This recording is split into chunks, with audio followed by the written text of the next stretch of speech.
Welcome back. We're painting, sitting at the desk doing some painting and BSing around because that's what we do. It's pretty early, but not for me. I've already been awake 5 hours, which is cool because I managed to get some chores done really early, and so I'm feeling pretty good about that. You know, see, got no stress. I've been through all that. Like the Marlboro man, I just kick on back myself to the old town road. I'm gonna ride till I can't no more. I'm gonna take my old town road. Ride till I can't no more. I know that guy turned out to be a freak, but you know that doesn't stop me from.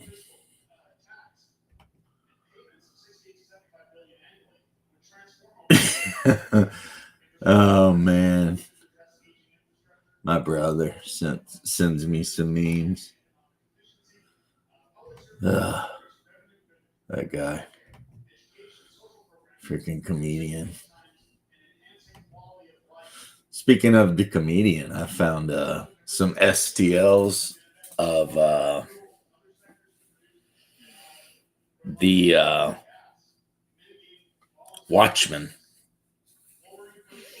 and I'm gonna print some of those bad boys up just because. And of course, I got to print the comedian up because of all the Watchmen, the comedian is my favorite. So, as you can see by the title, what we are going to discuss a little bit. Hey, good morning, Mobius. How are you doing, my Canuckistanian brother? I hope you are having a wonderful day. But so the question is that I was asking myself, as you do, was okay, the starting village for a Hommlet game, like, or for these crowns are dumb. Uh,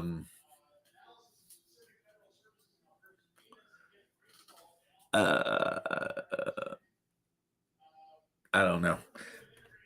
I guess I don't have an opinion about it.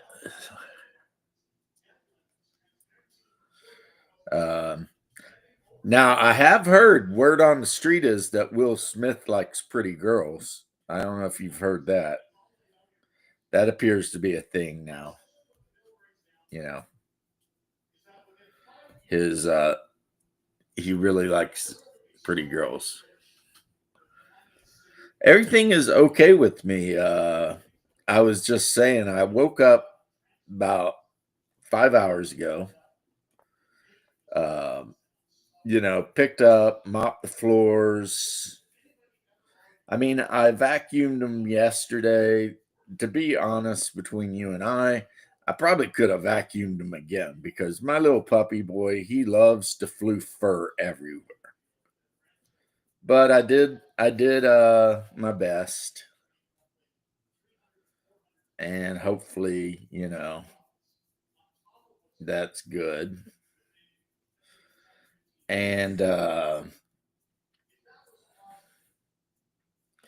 for some reason, I don't know why, I got a lot of superhero miniatures on the way.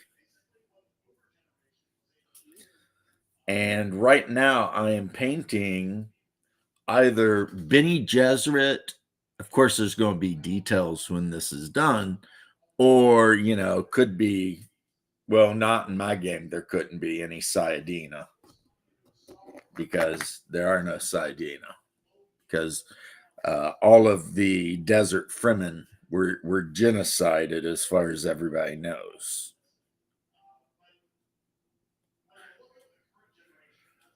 But a lot of these Dune characters are very easy to paint because a lot of them are just black, you know. But you want to know something interesting that you probably know, but the term we use okay actually comes from like a Native American language. And, of course, if you were to spell it properly in English, it would be OKAY, but we just put okay, right? Because it's easier. But yeah, it was a Native American word, okay, which basically was spelled OKEH and become anglicized, but it meant pretty much the same thing. You know, how you doing? Okay, you know, but I can't help it. I'm kind of a big nerd when it comes to like weird little things like that. I just think they're so interesting how a word can jump cultures like that.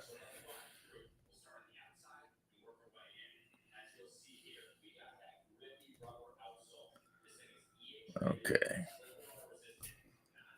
But so yeah, painting up some Bene Gesserit, mostly going black. Made some Dune characters. I have them here because I've got a fillable PDF. So like I've got a Morris Becca of House Becca. His role is a commander. His ambition is to serve his house honorably. Um, his skill focuses are leadership and pistols, inspiration and teaching. He's a specialist in warfare, assets. He is a master of arms, and he has the talent of steering rhetoric. So, he's really good at giving those speeches. Today is our Independence Day. And then for personal assets, he's got a company of house troops that he is in charge of, a ornithopter, and a Mala pistol. And then, of course, his drives in this game, they're what really motivates you. His number one drive is duty to his house. His number two is faith. So he's a very religious person.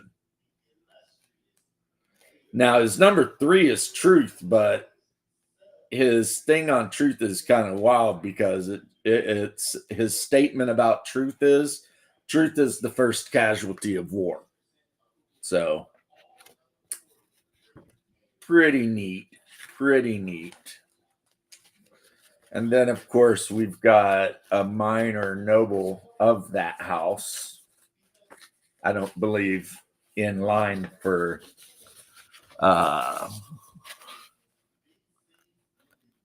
mash it all together and blammo English. Yeah, right. So we've got Elizabeth Becca of House Becca, noble. Her faction is the greater house she's aligned with is House Ordos. So she is what they call a House Minoris. She is a courtier.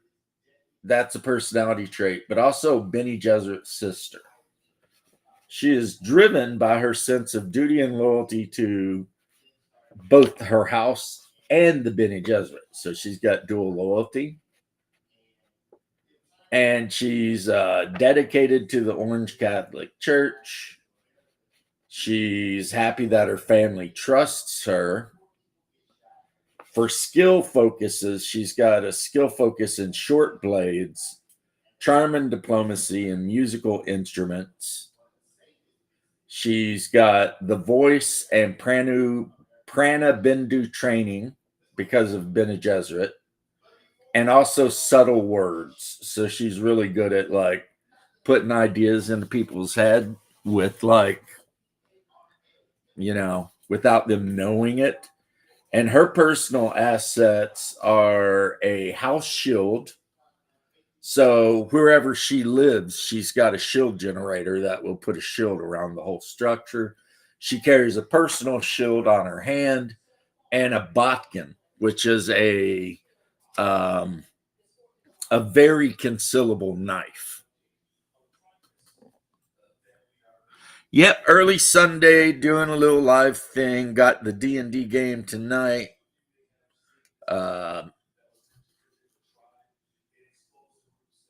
Thinking we're going to have a lot of fun with that. And like I said, I've been awake for like 5 hours already anyway, because I've started, like, I told you guys I'm turning into like that old man, the one that wakes up at like 4:30 in the morning for no reason and just kind of stands in the kitchen with his cup of coffee and stares at the wall for an hour. That's totally what's going on with me. But now, to the topic I was naming the chat after, I'm thinking I'm going to take the village of Hommlet, change it up to make it more GAMMAWORLD, and that will be the starting village. And then instead of a gatehouse full of bandits down the way, there will still be the gatehouse full of bandits, but it won't actually be a gatehouse. It'll be like, who knows? Maybe it could be an Amazon fulfillment center or something. And it'll be full of bandits, but the bandits will be mutants, or maybe hops or batters or whatever,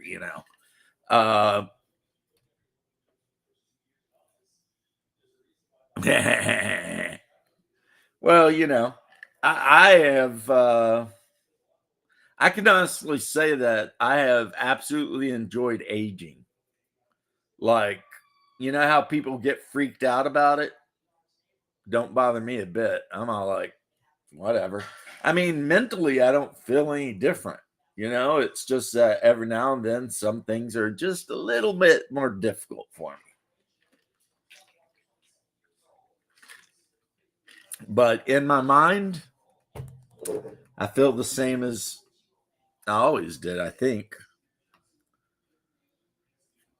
That's kind of a hard thing to say, because it's like, do I feel the same? I don't know. How would you know? I mean, we change over time so slightly in so many different ways that, yeah, it is kind of like, okay, I've changed, or have I not? I can't tell, because it happened so subtly over so many years. The only way to tell if I've actually changed would be for me to get back in touch with a friend that I haven't like talked to in 10 years and ask them if they think I've changed.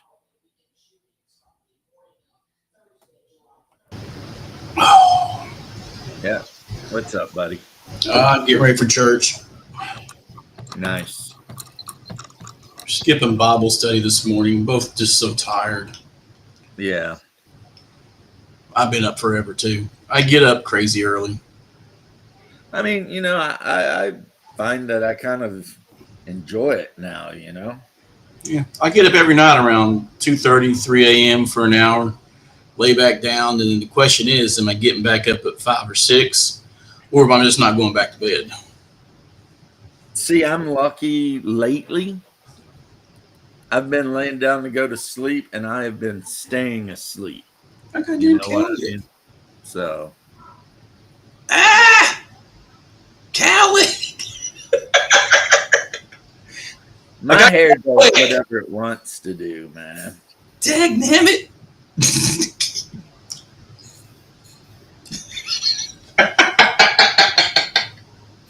That's why usually when it starts getting about this long, I shave it.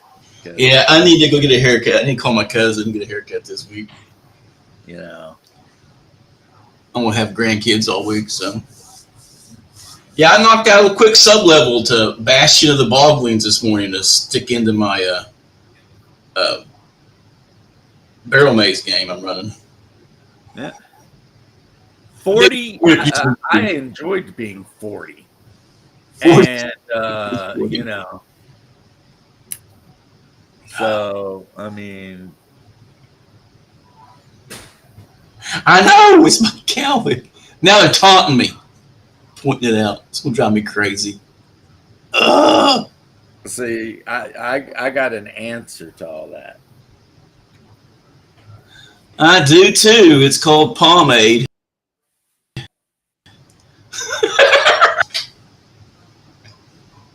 You look you've been So up that's all not night. indeed. Now you look like you've been up all night to get ready to get off my lawn. Right? I look like that old dude just waiting to yell at somebody's dog or something. Yeah. Old men yelling at clouds. Yeah. But I will apologize first off to anyone who's watching. I don't have a lot of super exciting stuff to talk about.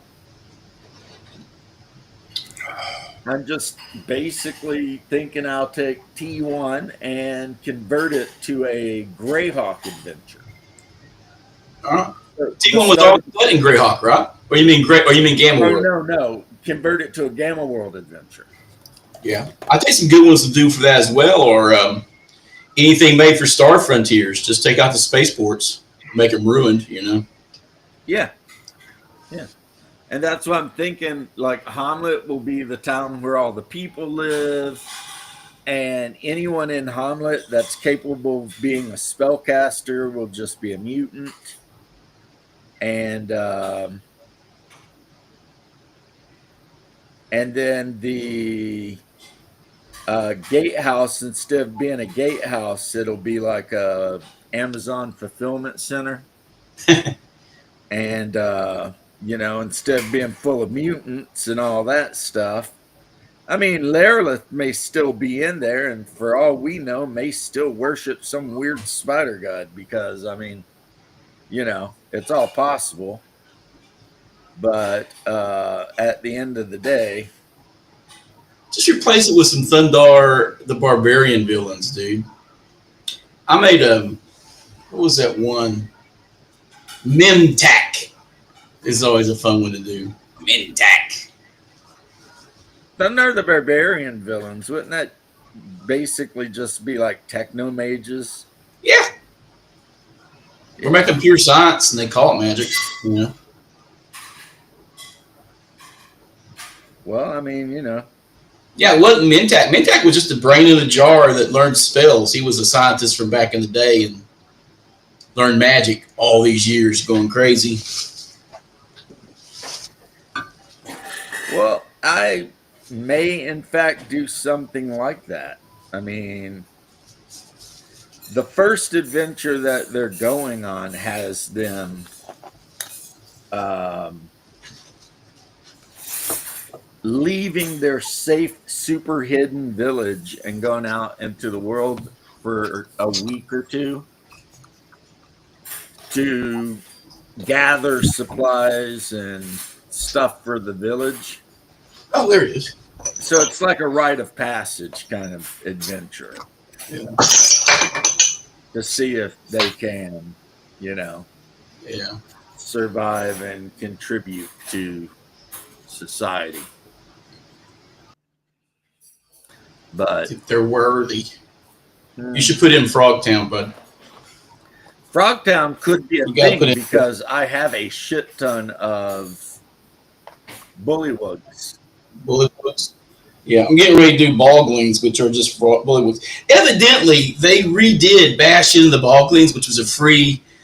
Greg Gillespie made it for Labyrinth Lord back in the day. I guess they made it into a print that he only get Bash in the Bullywugs that they only give out at cons. You can't get a PDF. It's all you get it at the con, or you just don't get it. That he's got like 2 modules like that now. Well, I mean, Going it back over. sucks, but then again, it does make it very special. Yeah. So it's cool.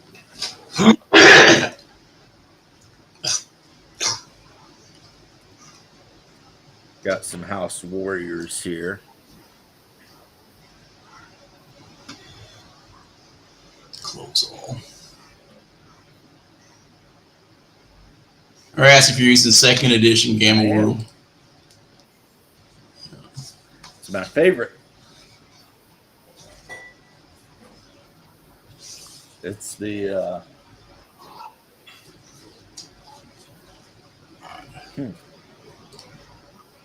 I gotta set up my game schedules this week. Well, tonight it's OSE. Not sure what'll happen. The characters I gotta cancel this July 10th one. Characters are running them up. How do I cancel this? Oh, there. This box has the first 3 editions of Gamma World in it. So I've got, it's the 2nd edition box, but I've actually got the 1st edition rule book, all the 2nd edition stuff, and then the 3rd edition stuff.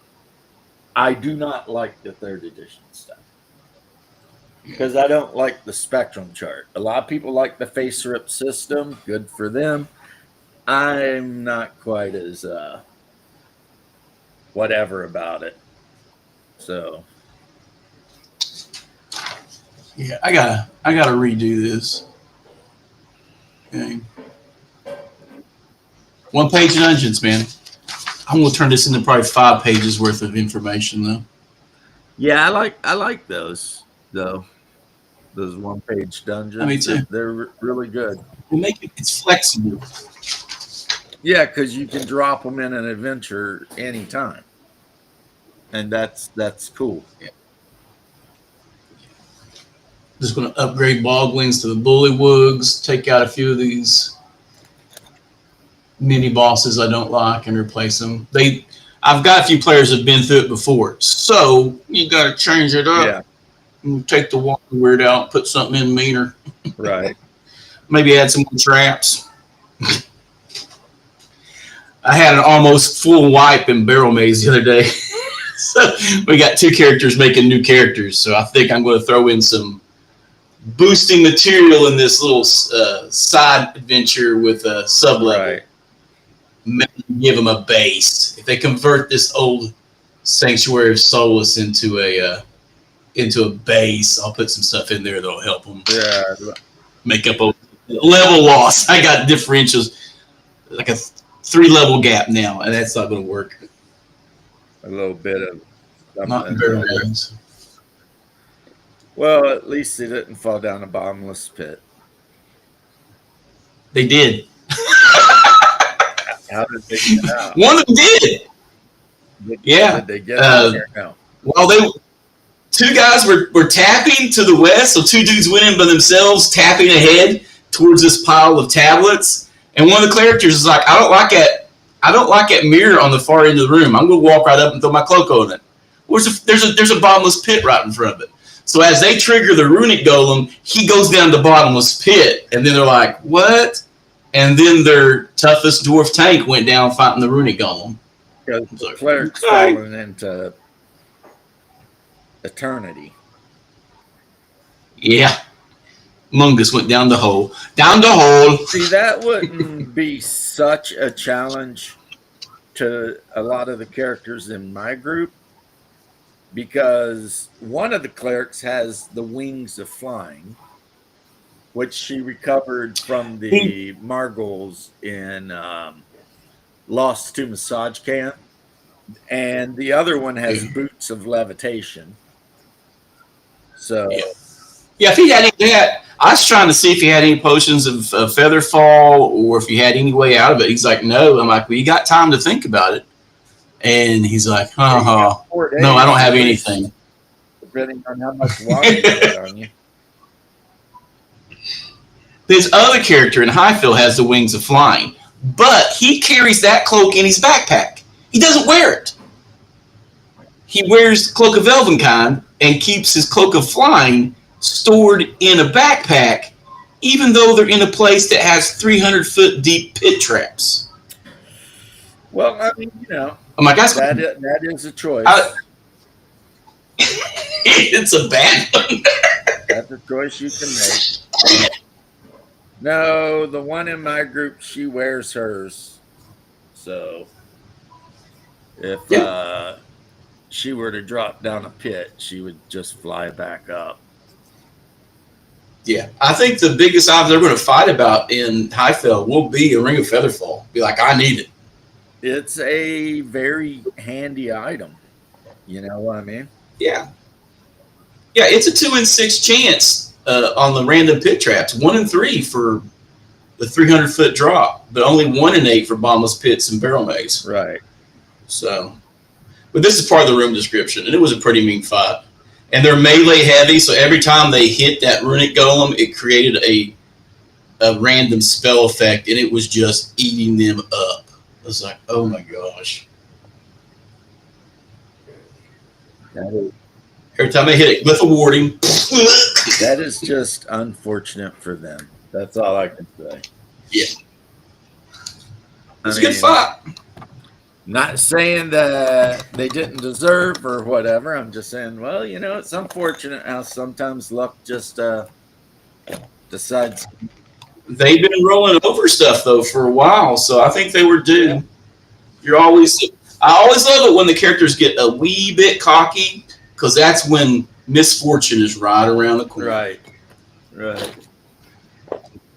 Yeah, they were tapping ahead. They were going to discover that pit, but then one guy decided, nope, I'm just not going to wait. I'm going straight ahead. Okay. Sorry about your luck. Hey, you know, I mean, you do you, buddy. Yeah, we lost 2 dwarves, so Kelly's making a halfling fighter thief, which with Dragon Slayer multi-class rules is rough, but it's least affected. And the other guy's making a straight human fighter. So yeah, going for the reach weapons. Hey man, spears kick ass. Yeah.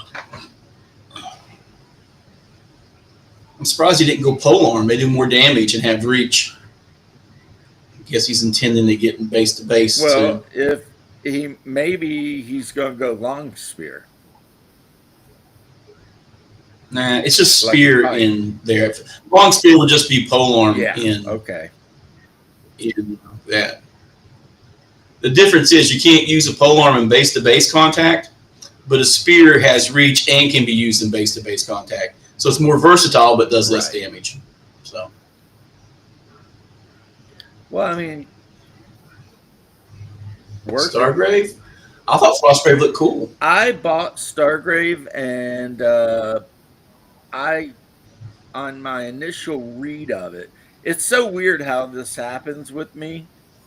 My initial read of it, I was really stoked, and then I got to the equipment section, and after reading the equipment section, I literally sold everything I'd bought for Stargrave. Yep. Really? I think the last sci-fi generic that I used was Star Grunts. And the reason for that, which I think a lot of people will agree with, is Stargrave has this weird thing where certain weapons require you to be a certain level. I hate that WoW effect stuff, or EQ effect, more like it is. Like because people used to bitch about people twinking out lobies. So as soon as I read that, there were level caps on weapons and shit, I was out. I was like, yeah, I'm not playing this kind of game. I mean, because Yeah. weapons shouldn't even be that way. You know? Right. Should all be point buy. It should be point buy for a war game. I don't know if they're in ranks. Stargrave. Forget everything I just said. Which you haven't mixed up with. Starfinder or whatever. Oh. Game. Stargrave's absolutely awesome. The only negative, and it's not negative, but it can be, is if you choose to make some of your characters Space Marines, so basically they're wearing like power armor and shit. They're really powerful, but before every game you gotta roll die 6 or a die 10, whichever one, to see if their armor is up to snuff to even be in the battle. So they're very random. Yeah. When they show up, I mean, you've got a guy in freaking a full suit of Space Marine like power armor running around. You can do some stuff like when you hire the crew for your ship, you can, hire an engineer, stuff like that. And that gives you like a reroll or something. But then that's a character that's not on the table doing much of anything because he spends all of his time trying to keep your suits working. And but basically you just break into ancient facilities and try and steal tech. And your opponent tries to stop you, and all the NPCs try to stop you. Hey, Mobius, I've been allowing the dwarves to use their stone sense on a whole room if they just want to take the turn to observe, but I asked them to at least get to the front of the line, and when I say, are you moving up, they stop. They get all paranoid. They had an opportunity to actually do that to that room, and none of them did it. He just got impatient, got nervous about that mirror. It was driving him crazy, so I go put my cloak on it. Down the hole. That's how I do dwarves too. It's like if they're willing to stop and look in a room and spend the time, then they can roll their dice 6 to see if they spot. Yeah, and there's 3 of them. I don't know why they don't do it more often. I know why, because it's a turn. And they only have 3 hours in barrel maze before they got to get the hell out before the sun sets to get back to town. I would still do it if I were them. They just got, they got cocky. Yeah, they got cocky and they got, in a rush. Yep. And a lot of that was because they had town time before the session. So the town time ate up a lot of our play time. And now we didn't have a whole lot of time to play. And they were just rushing the clock. Instead of, let's stop here at this point in the dungeon and pick it up next week, right? They were rushing. And I know exactly what happened. My player character group actually loves town time. Yeah. Like, they'll spend a whole 4-hour session just effing around with. Yeah. If that happens 2 sessions in a row, I got 1 or 2 players I'll lose. They'll just be like, no, we're not doing this. I'm out. That's unfortunate. But, I mean, people do what people do, but... Well, it's a leftover from Knucklehead, dude. Anywhere but the dungeon. It killed like 2 of my players. Like, it's been 5 sessions and we can't get to the damn dungeon because he keeps, let's build a camp. Let's go back to town. We spend the session getting to the dungeon, and then you immediately spend the next 20 minutes trying to drag everybody back to the town. God. That's how I lost one guy for a while. You know why? I can tell you why. Oh, I know. It's just the contrarian, or just some people just like aggravating other people. Because that particular person thinks he's a really good DM. So he will join a game, and I don't know if he even does it consciously or not, but he will be the biggest contrarian ever just for reasons. No, right? I'm I'm great entire urban campaign to get this whole "let's go to the city" thing out of their head. I'm like, you want to play that kind of game? Years plus. Yeah. And every now and then I'd have to pull him aside and be like, look, stop being a jerk. Yeah. I lost 2 players. Oh, I've had players threaten to quit too because they're all like, every time everyone made up their mind about what they wanted to do, he would be the one to start arguing against whatever the plan was. So then everyone would be like, fine, because, they would try to appease him. So they'd be like, fine, okay, let's talk about. And then by the time they agreed with going along with whatever the hell he originally had wanted to do, he would have changed. He reintroduces their idea. And now there's a third option. And so it just turned into nonstop fighting over, and people. Mundane shit you can hand wave between sessions. That's what drove me crazy. I'm like, we could do all this between sessions. Well, Hungar would get pissed because we'd be in the middle of a game and he would be like being contrary about everything, and Hungar's like, his dwarf would get all gruff and rough with him and be like, shut your mouth, human. Blah, blah, blah. We're doing this. Which ended up being very helpful to me because I had a couple players at the table that counteracted his bullshit. Hey, Satya, how you doing? Shit, I forgot to take my meds. Don't want to do that.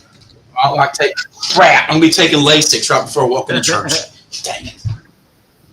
Yeah, be peeing.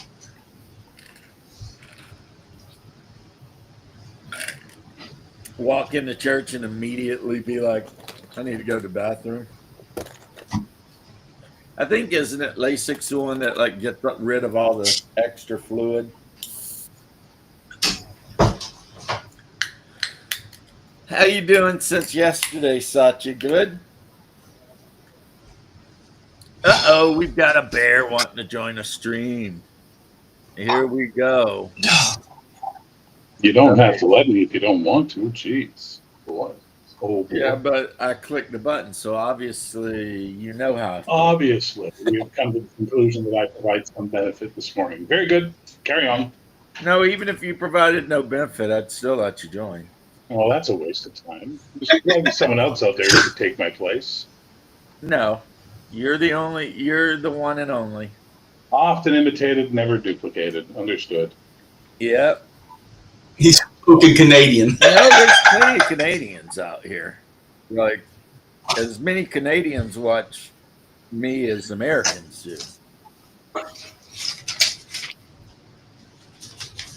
don't need this one anymore. And sadly, I got to go because the landlady's coming up to check something. So I might be back. Well, I'll just mute myself, but I'll be around if it doesn't take too long. All right. Going to paint your Space Marine soon. Nice. I see you, Bear.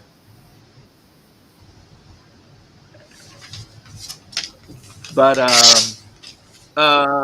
happy birthday, Satya said.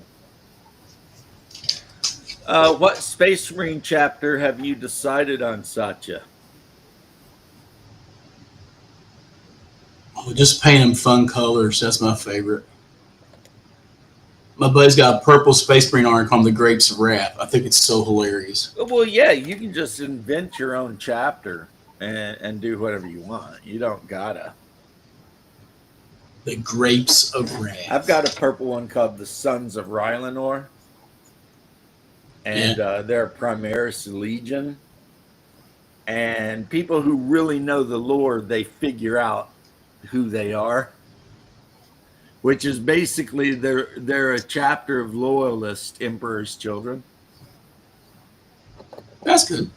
Because Rylanor was one of the Emperor's children that refused to rebel. So, yeah. I always painted mine blue, ultramarine blue. So I guess I always ran ultramarines, but I just ran generic ones. I mainly played orcs. I like playing orcs. I had so much fun with orcs. Orcs are the funnest army. Yeah. I think the Space Marines are most versatile. I also like playing. I didn't want to throw the coin down and needed to play guard, because there's just, you got to get the big toys, and they were just stupid expensive. Just artillery, mortar, tank. I have 4 guard armies. Oh my god, they're just another horde army though, right? And at their core, they're a horde army, right? Just I like have orcs. 4 guard armies with 0 tanks, artillery, chimeras, anything like it. My buddy Ray ran his like it was all predators, so it was like mechanized. It was mechanized tank support all across the board, which works well. Nice. Can you mix them Can you mix chapters like that for tourney play or just for fun? For both, I think. Okay. I mean, 10th edition's got some different rules, but I'm pretty sure that you can. We both know it peaked at Rogue Trader, like right? They made it where for a while there, if you made an elf army, take units from any elf codex that was currently legal. So Hungar made a Samhain army, I think, but half of his points were dark elves. So you had wave riders full of Wraith Guard and all that kinds of crazy shit like that, but you also had the dark elf flyers full of dark elves, because at some point someone at Wizards Coast decided that the Eldar actually, even though they kind of don't like each other, they hate everyone else worse. So they'll gang up on humans and shit. But like, I should the lesser species, because my biggest army is Kriegsmen. When they came out with their horde on box set of Death Corps Krieg, my wife bought me, like, every Christmas and birthday, I got like 3 boxes, right? So I've got about 140 of them put together, painted up. Now the lucky thing is I bought a bunch of the new Imperial Guard weapon teams, and they come with the ability to have like small howitzers. They're not like Earthshakers, but they're like 75 millimeter howitzers. So every 10-man squad of my Kriegsmen has a guy with a flamer and a guy with a missile launcher. That's the generic loadout. So boom, boom, boom. So yeah, I mean, if I'm fighting orcs or a horde army, I've got missile or flamethrowers, and if there's tanks, granted, they're not the greatest against an obelisk or frickin' Baneblade or something, but at least I can roll dice and hope, Yeah, I ran across a place down in Betsy Lane that does wargaming like every week, twice a week. I'm thinking about going down there once a month and making an army for Tuesday nights. Go down there once a month and play either 40K or bolt action. I said something about playing BattleTech Classic, and I got like crickets. So yeah, that's one of those things where it's so amazing, because here in Florida, BattleTech is huge. Classic or both? The thing, the new one. Both. I don't like the new one at all. I like Classic. Alpha Strike. Yeah, Alpha Strike. I hate it. Alpha Strike is just Warhammer 40K, but with mechs. You know what it is to me? It's for all the guys who didn't want to keep track of their heat in the first place. Well, yeah, it's very You know, small. it's like the guy who can't keep track of heat because basic math hard or something. But there are ways to get around that, like instead of rolling one attack, roll an attack for each damage that a mech does, and each hit is 1 point of damage. So if you've got a mech that's got a damage value of 6, instead of rolling once and doing 6 damage to some poor mech, you can actually roll 6 times to see. You know, there's a lot of little things you can do that make the game. Yeah, I played it and I was like, man, it just left me wanting to play classic Battletech and get away from it. I just like, okay. So they all went Alpha Strike and I went, okay, I guess I'm not playing Battletech anymore. No biggie.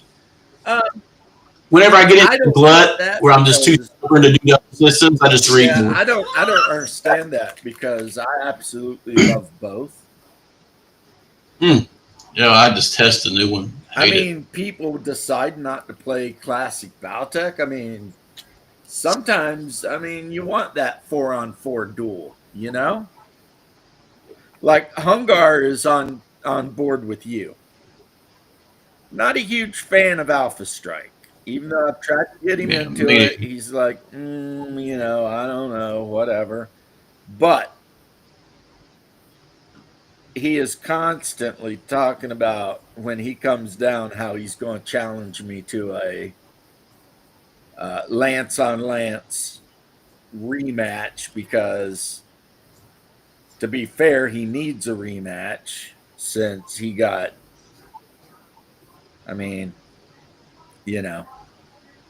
it would be unkind to talk about someone who isn't here, but just let me say that the last time he and I battled it out, he got cooked, like super cooked.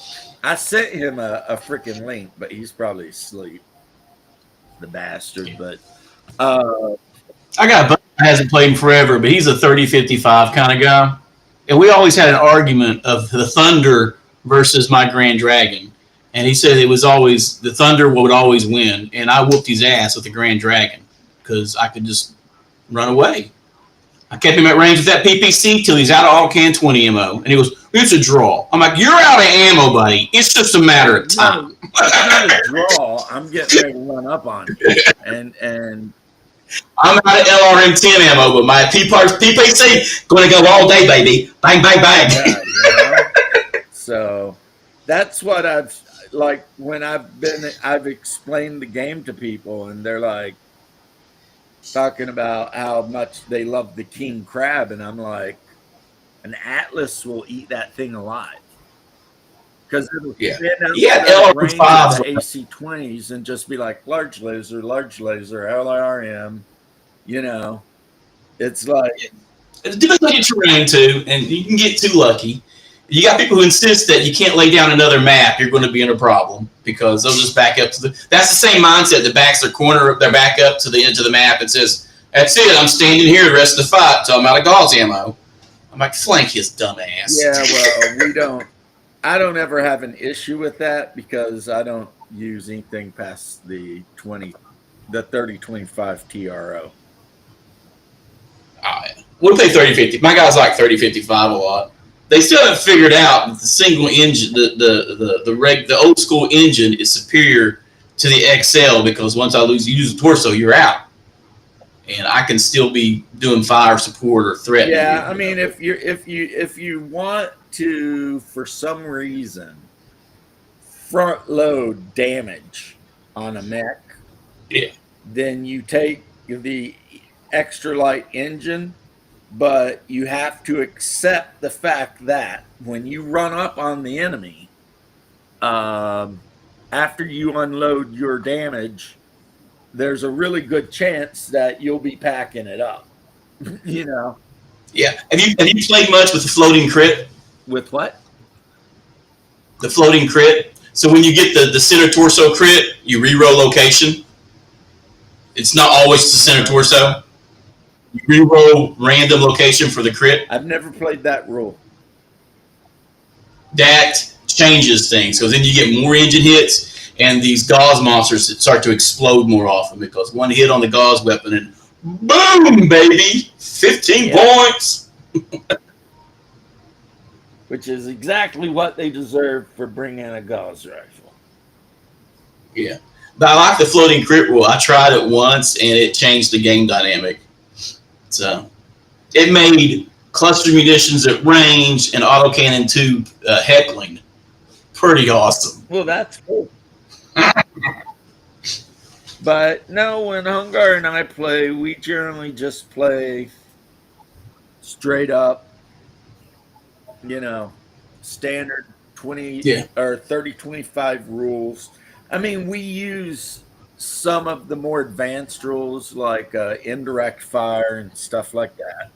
Yeah. But ultimately, we use company size engagements and combined arms. Yeah. I try to run a company size combined arms group. See, the only time we play that is when we're playing the game you don't like. Yeah. Alpha Strike. Yeah. When we play Alpha Strike, all of a sudden, you've got air support, maybe some off-board artillery, infantry. When I do my full combined arms, I usually have a couple 100 tanks or an armor lance and a pair of warrior attack helicopters and a lance. So a lance with a tank company and 2 VTOLs. And I can wreck people with that, especially if I got like 4 hunters. See, I like my I believe they're called Kharkovs. Yeah. They're the big VTOLs that can carry like a company of infantrymen. It's like turn 1, I whip that bitch across the table to the nearest anything defensible and just drop infantry. And then it's like, all right, don't come near this area because I've got a bunch of infantry in here. And with the new rules, you can actually attach weapon teams to infantry platoons. And that's basic rules, right?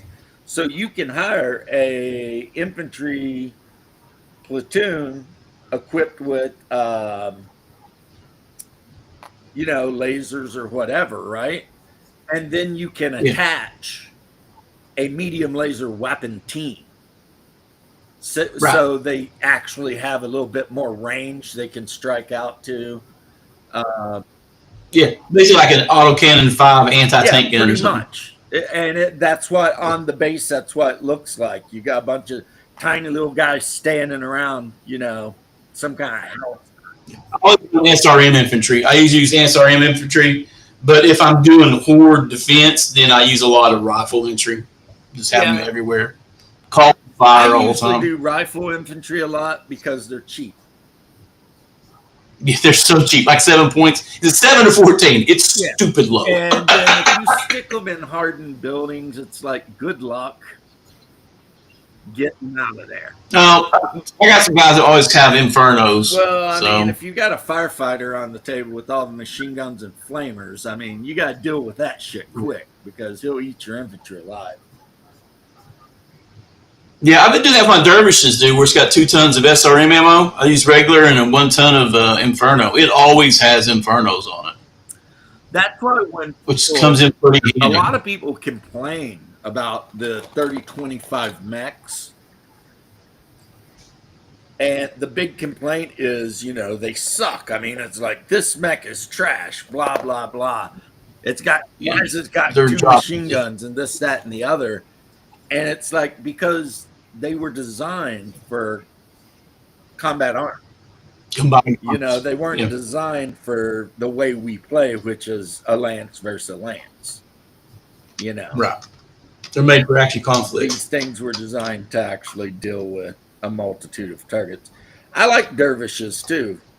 The only negative I have to say about the dervish is the occasional, and I mean, it's going to happen to any mech at some point, ammo hit. Yeah. Because, I mean, they do carry a lot of missiles. It's like the Quintero. I like the Quintero. It's a good mech, but... I like the Quintero a lot, man. It's a lot of SRMs. Yeah, it can run up on you and really rip ass on you, but the problem is it's... got a lot of chances to get that ammo hit. I use it as a finisher, dude. I use it as a flanker and a finisher, and then I put my big boys up taking the hit, and once they get someone whittled down or a few open spots, that Kintara runs up and just crits them to death. That's one thing I always tell new. Your Pro Masters take a lot of hits. Now it's going to take 3 6-packs. Right. And that is one thing I always tell every new player to BattleTech, like if they don't know BattleTech. I think I might have mentioned this to Jose when we were talking about when he first got into it, right? If you've got a mech that's got point fire weapons and missile weapons, always fire the point fire weapons first. The large laser, the AC-5, the whatever. Because if you luck out somehow and punch a hole through armor, then you fire the missiles. And because of the way missiles work, where you divide LRMs into 5 slots and SRMs just individually it statistically increases the chance of you hitting that non-armored position and going right to the internals. And mathematically, I tend to I like to use SRM4s because they're the most efficient SRM pack, but I use 6-packs. I like the 6-packs. And LRM15s are more efficient than the 20s for hit They punchers. are, but there is something about somebody being like, I'm firing the LRM20, and you're just like, uh-oh. I like 15s. They roll good. But I'm also a Karita player. And Karita has more 15s than 20 packs in their arsenal. Same way with PPCs versus large lasers and all. The argument for the LRM-15 is this. If he rolls good and hits you with 20 missiles, you're taking a pilot check. Right. Just right off the bat. And they can do that up to like 24 hexes away or some shit. But the 15 is easier to manage firing in tandem with a large laser or a PPC. Oh, yeah. Oh, I'm not. For heat management, for weapon. I'm just saying if you've got a fire support mech that's not firing anything but missiles, say like the one catapult that's 2 LRM-20s and like some small lasers, and it's hiding behind a hill just unloading. In one round, you have a really good statistical chance of just making somebody make a pilot check. And every time if they fail that pilot check and fall down, the pilot takes a point of damage and has to roll a consciousness check. And if you can knock them down 4 times, they're going to be out. Statistically, their pilot's just going to be so hurt that the mech just lays there on the ground, which is awesome because then you get a mech that's barely, super damaged.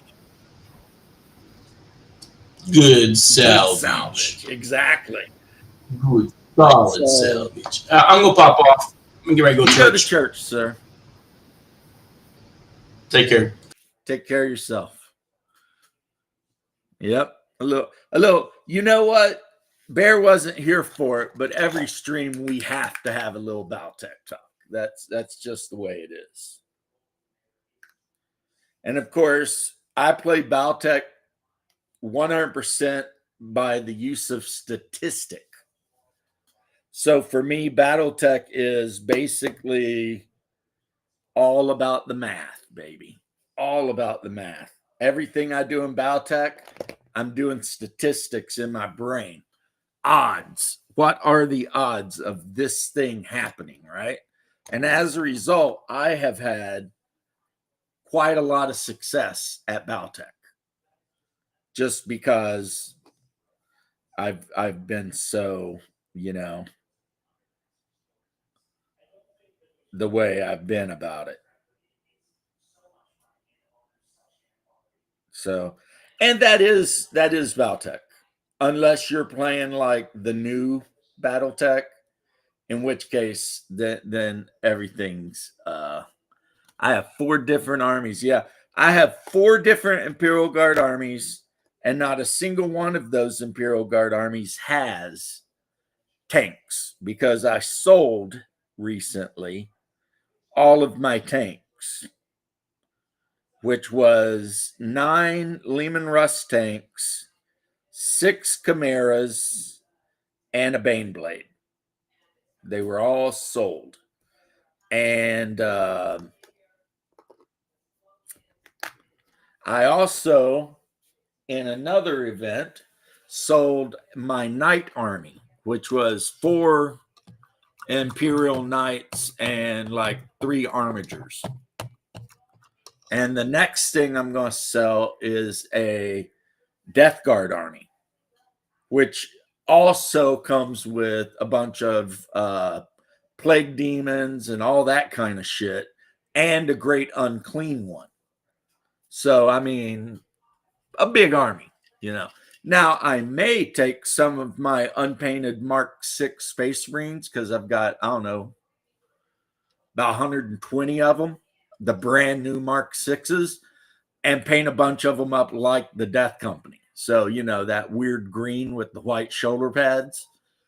I've already painted up my Blood Angels army, which is all Mark 3 and 4. I show these guys off all the time. So I must be. And these ones down here aren't even the ones that are in the miniatures case. These guys are not done. And I've got like so many that actually are done. But this is a Blood Angels Breacher. Let me see if I can get this to focus in so you can actually see. Yeah, that's a Breacher with a yeah, the heat gun. And of course, I'm going to put the Blood Angels symbol on the shield, and he needs shaded, and his tactical symbol needs painted. Which, I mean, that I could do right now since I'm sitting here looking at him, and I've got paint out. I can paint the tactical symbol. But as you can see, they're all in Mark III armor, and with the Mark III, you know, everything like that. Hey, Bears, you just had a rousing conversation about Baltac. It was really good. Your speaker's acting up.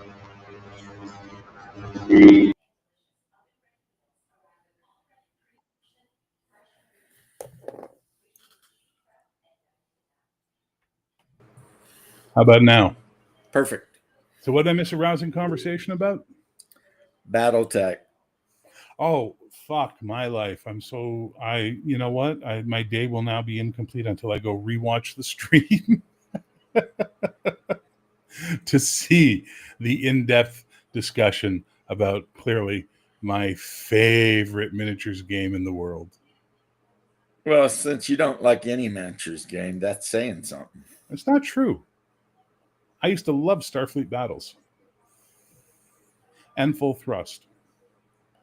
I've never played Full Thrust. I've heard great things about, but Very I good mean, game. Starfleet Battles used to be the shit back in the day. Mm-hmm. Absolutely, man. But of all the war games I've ever played, I would say that Starfleet Battles is definitely probably the one I would declare the most thinking man's war game. That's fair. My problem with BattleTech is not I don't give a fuck about giant stomping robots. That just does not interest me. I prefer Super Robot. I don't know if you know the difference between Real Robot and Super Robot. So Gundam was part Gundam. Of Real Robot. That's Real Robot. Whereas, you know, Grendizer and Mazinger and Vanguard Ace and all that's Super Robot, right? And you're a Gundam guy. No, I'm not. Gundam is Real Robot. I don't like Gundam. Oh. BattleTech is just a further industrialization of Gundam. Robotech is Real Robot, right? The idea is that these things are mass-produced. They're military ordnance. That's Real Robot. Super Robot is they're a unique item. They're some special thing, right? So, like, again, in French, we called it Goldarak, but I think in America it was called Grendizer, which is the original Japanese name. Or, you know, Mazinger or Mazinger Z or all those types of things. Those cool old Shogun Warriors looking guys. That's the stuff I prefer. And no one makes a battle game for that. So whatever. Yeah, I mean, Battletech is basically just World War II tank combat. with a really shitty Dune ripoff universe. Treads. Yeah, and it's got a shitty Dune ripoff universe on top of it, layered over top, like the House of the Landsrad and all that. Yeah, and that annoys me. Like, come on. It don't Though that annoy said, me if I was because- running, sorry, go ahead. If you're going to still from the best. Absolutely. And if I was going to run a Dune game of any type and I wanted to have minor houses of the Landsrad, of which there are literally hundreds, I would pull in things like House Liao and House Merrick and House Steiner, and I would put them in as the minor houses of the Landsrad. Yeah, I see it. I know you're playing a game. I know. Still can't think of what I would do in a Dune game, but hey, there you go. You get sent to Arrakis to try to get spice. Yeah, it's not a lot of fun. For your minor house. Yeah. Why would a minor house be on Arrakis? It's always a major house that runs Arrakis. There. Sorry, because what? Because House Ordos sent you. Whose house? So wait, so the game is playing it from the point of view that House Ordos controls Arrakis? No. So at the time point you're playing, Harkonnens are in charge of Arrakis? Yes, no, maybe? No. Who's in charge? Nobody. That's not possible. It is possible. Well, technically, I guess you could say the Empire's in charge. What timeline? What time frame are they playing this in? This is the Dune Awakens MMO time frame. So it's a custom campaign. Willed himself from not existing. Yeah. I've heard you talk about this before. This is a house brew campaign. Well, I mean, it's canon for Dune Awakens. Yeah, exactly. So you're using the MMO, which is Arrakis is kind of like the Empire has declared the War of Assassins, so Canley. So you've got Harko Village, where the Harkonnens hang out. You've got Arakeen, where the Atreides are. And then you've got an endless number of minor houses, bandits, smugglers, rogues. Every night the Sardaukar ships patrol, and if they catch you, they drop Sardaukar on your ass, and you either kill them or run. The Fremen that lived in the city, they still exist, but all the Fremen in the deep desert have been exterminated. Or so they think. Because the developers have hinted there's a third faction coming. Well, they could have just literally just melted to the further south Seaches, just get away from the ones closest to Arakeen and just gone. Right. Never going to find them in the deep desert. I mean, the Sardaukar killed a shit ton of them, but you're right. You could kill a shit ton of them. That don't mean you got all of them. Which also should mean they killed a shit ton of Sardaukar doing this. This should not have been a cakewalk. Sardaukar took a beating too. That's why it's the War of Assassins, because everyone involved took a beating. Yeah. So now the Emperor has declared, Emperor Shaddam IV has declared that there's not going to be any full-on war. Everybody needs to calm the F down. Know then that it is the year 10,191. The known universe is ruled by the Padishah Emperor Shaddam IV, my father. Exactly. There you go. And sounds fun. I just wouldn't be interested in playing that. I'd be bored out of my mind. Well, and then the other thing is that Jessica gave birth to a daughter. Oh, and she married the Harkonnens? Betrothed to Fade. That's going to be an ugly marriage. And then Glossu. Her son would be the Kwisatz Haderach. Glossu is running the Arrakis operations on Dune. Who's Glossu? Glossu is Rabban, the beast. Oh, the beast Rabban. Rotha. That's Fade's brother. Yeah, it's Fade's brother. Yeah. Rabban Rautha. Yeah, Glossu. Fade Rautha. And then, of course, Arakeen is super freaking fortified, and it's ran by Duke Leto the First. Really? Yes, he didn't die. Interesting. The reason he didn't die, it's a bunch of this happened, so then this happened, and there's a whole chain. Basically, so why doesn't the Emperor want Leto dead? Because that was the whole point, was the Emperor always wanted Leto dead because he threatened his popularity in the Landsrad. Jessica gave birth to a daughter named Aristide. This made it where the Bene Gesserit Sisterhood promoted Jessica from a sister to a truthsayer. Okay. Because she's a truthsayer, she immediately caught Yui. Okay. Before Yui could do anything. Because she caught Yui and told Leto freaking made Erskine into just a freaking come and get it. The Emperor and the Baron didn't know, though. So they thought everything was still going to go to plan. So when they attacked Erskine, they got effed right in the A. And then Leto used his House Atomics to completely incinerate Carthage right off of the planet. Boom.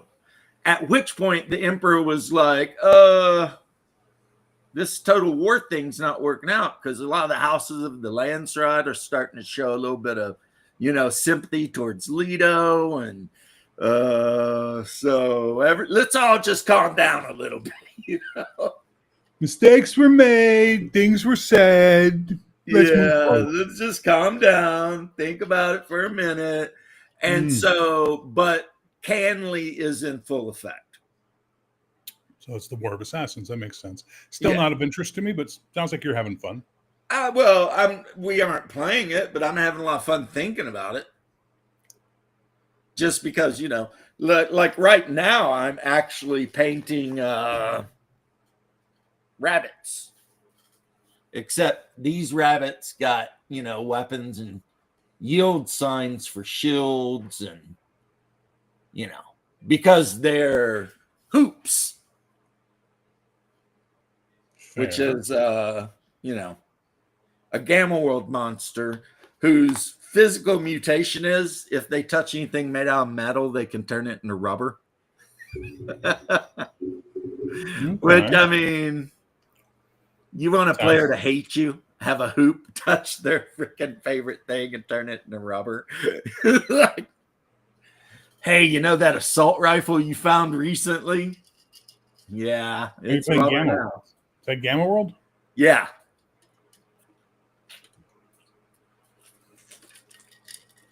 In a lot of ways, hoops are like hobgoblins. Okay. They're organized. They're pretty evil. They kind of hate everything that ain't a hoop.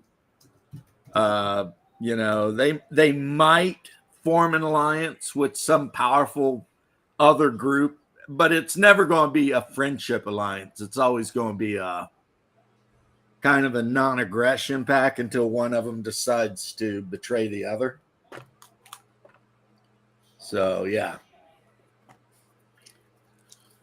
I finished building my assault ornithopter last night, so we can all go to the deep desert. Yeah.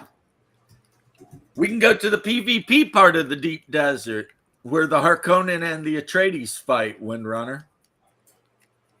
And I'm like a Harkonnen level 3 or 4 right now.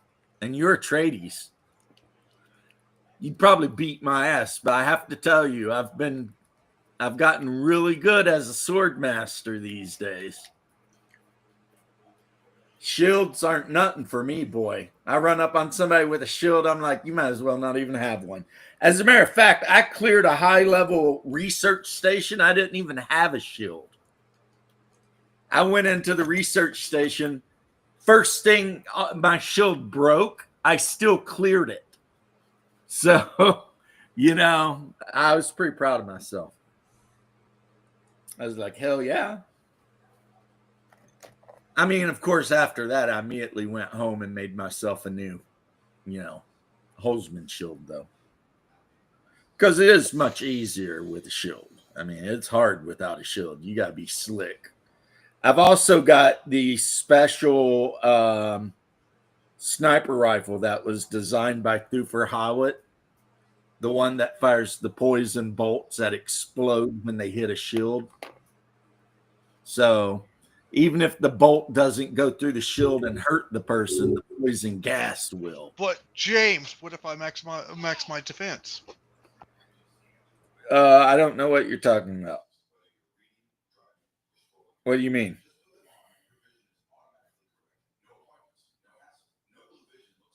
Okay, fine. What was that? Sorry.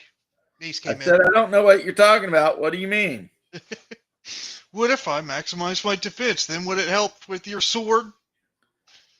The only way you can max your defense would be to be a sword master and to have a really good shield.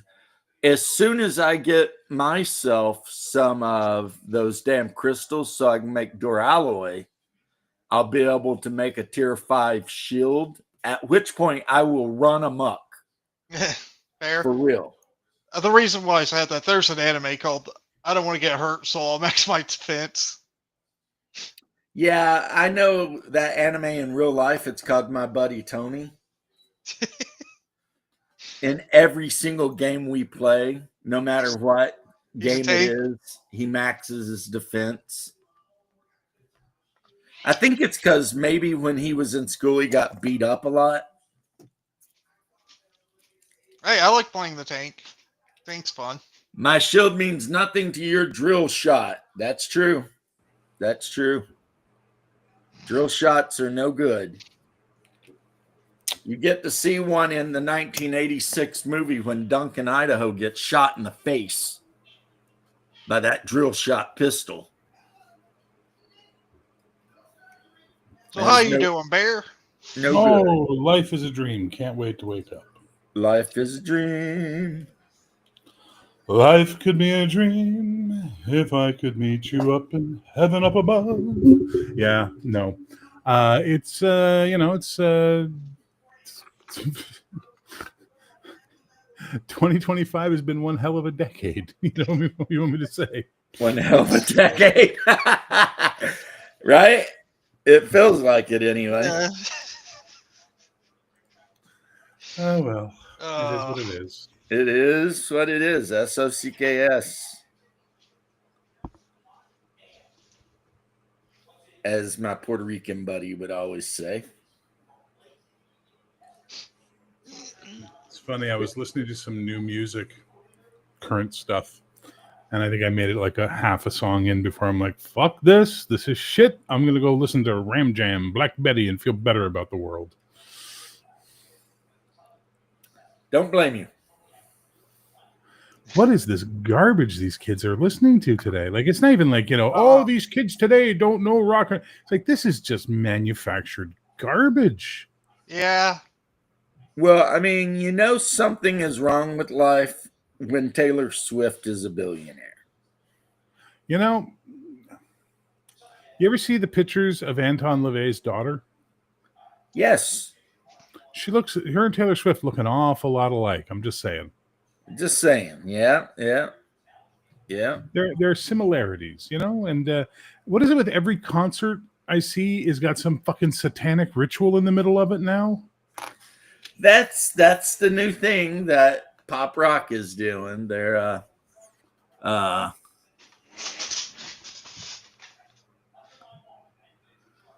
think, Wind Rider, I'll just sneak to your house later on and steal all your jasminium crystals. Because I've got like 500 aluminum bars. Anyway, though, yeah, it's the new thing. I mean, I think it started with like young Lil Nas or something. Madonna's been doing it forever, dude. And it's just gotten, there's always been kind of the undertone, but it's gotten pretty like vulgar. Right out there. The word I would use is vulgar. I mean, it's like, what's funny too is the band everyone used to think was super satanic never was. Yeah. Black Sabbath. Yeah.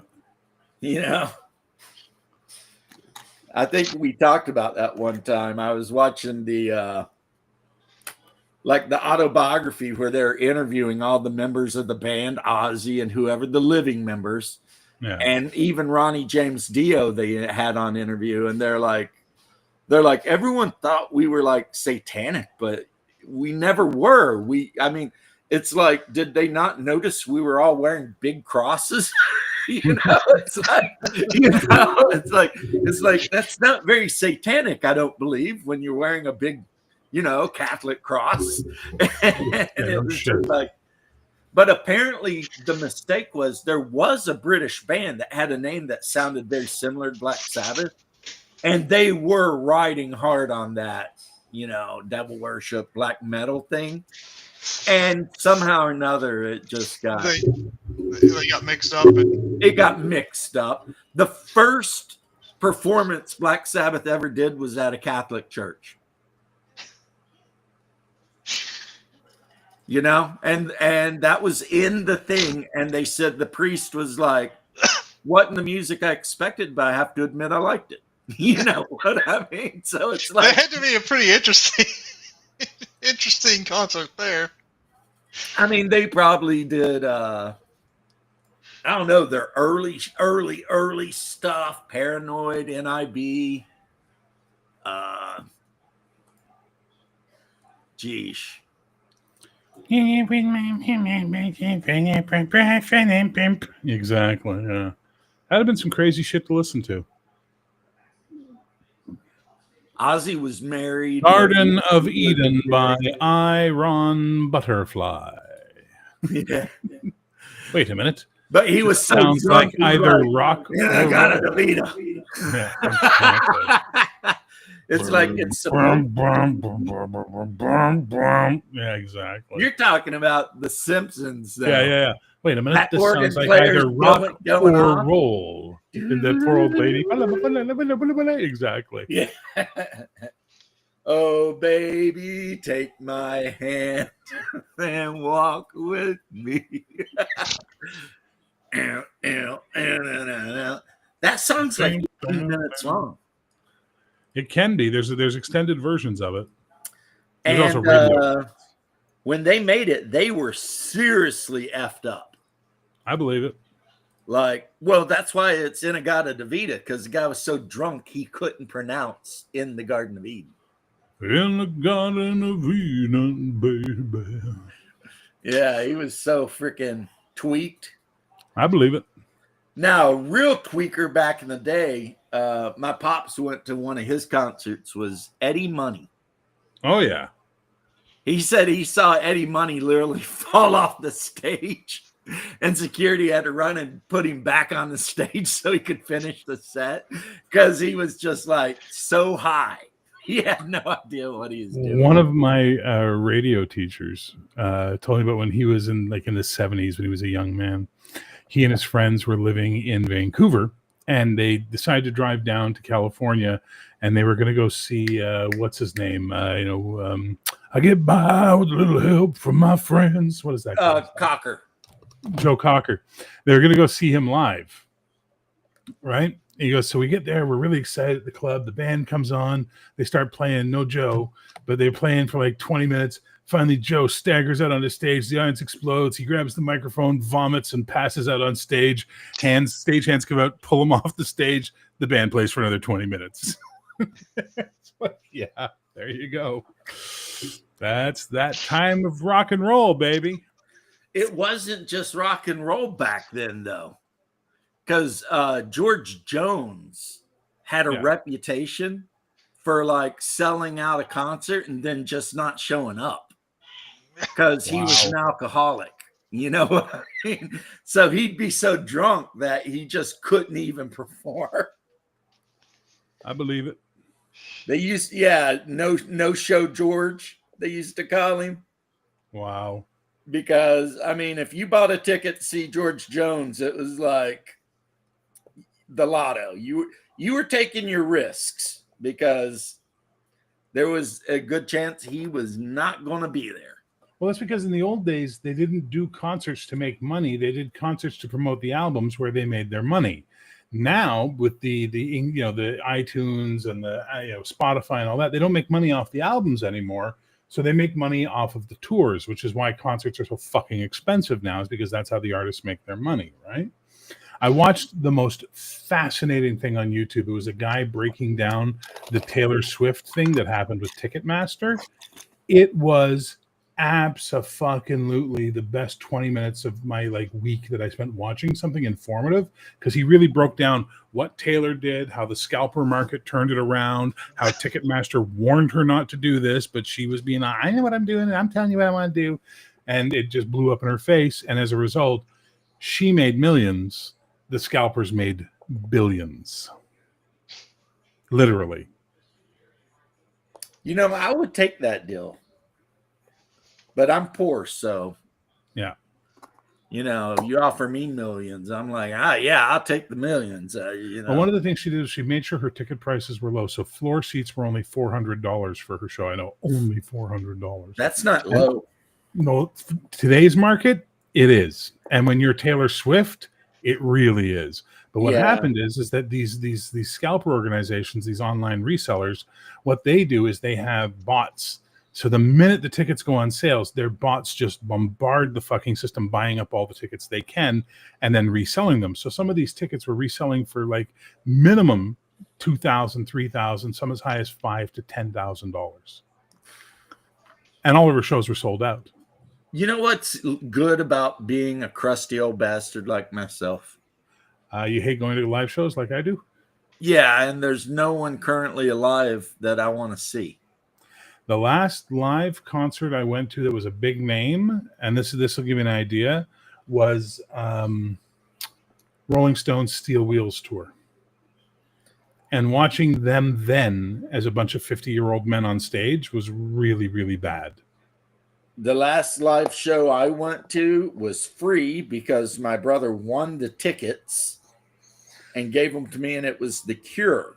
Oh, wow. And that would be like 30 years ago. Yeah. So Robert Smith was probably only 60.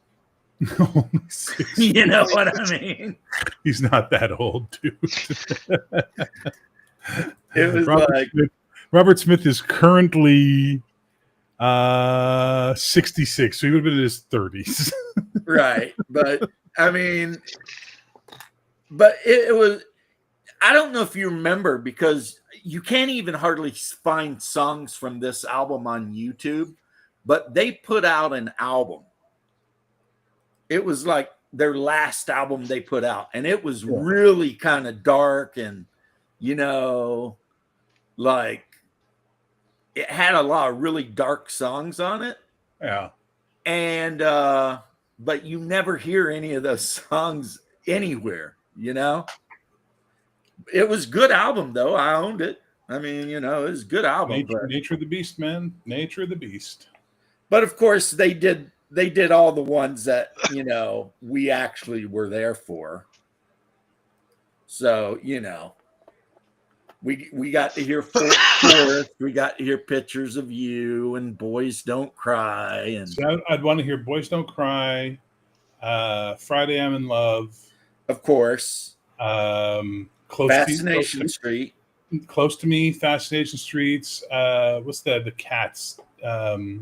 Love Cats. Love Cats. I want to hear Love Cats. Love Cats. Show me how you do. That makes me laugh. She said the one that Heaven. Just Like Heaven. Just Like Heaven. Yeah. And I think that's it. I think if I saw all those, I would have been happy. Everything else would have just been music. You know what I mean? But those are my favorite Cures. Yeah. Well, I mean, they didn't play it, but I've always been a big fan of Killing an Arab. It's a good song. That was the B-side on Boys Don't Cry. Yeah. And now you can't find it anymore because everybody's a lot more sensitive about it. But, I mean, the song is supposed to be from the point of view of a guy in World War I or II or some shit. Yeah. And he's staring at the ground, and there's, you know, an Arab laying there surrendered. And he's thinking over in his head whether he should just shoot him or not. You know? Well, this is why I make my own music now with Suno, because it's just like I don't want to listen to any of the garbage that's coming out, and I've listened to all the stuff I love from ages past to the point of, you know, right, infinity. So it's making my own stuff gives me something to listen to that's different and more in my vein, and you know, I'm alive and dead. I'm a stranger killing an Arab. It's like, do you know Robert Smith was for a short period of time he was with Susie and the Banshee? I did not know that, but I will tell you this. You know, Robert Smith doesn't consider himself goth, right? I would believe that. I would say he probably considers himself to be prog rock or something like Nope. that. He considers himself, remember back in the early 80s when they had the term alternative? Yes. That's what he sees himself as. So he came to play in Montreal, and all the goths, of course, these millennial goths, flooded and bought tickets to see Robert Smith because, you know, The Cure is the goth icon band, even though they don't see themselves as goth. And I remember the next day, all these fucking live journal things and people just like mad as fuck because Robert Smith came out wearing a Montreal Canadiens hockey shirt and a pair of fuzzy pink bunny slippers. And they were just like, this isn't goth. And it's like, no, The Cure has never been goth. Just because you like them doesn't make them goth. You want an actual goth band, go listen to Bauhaus.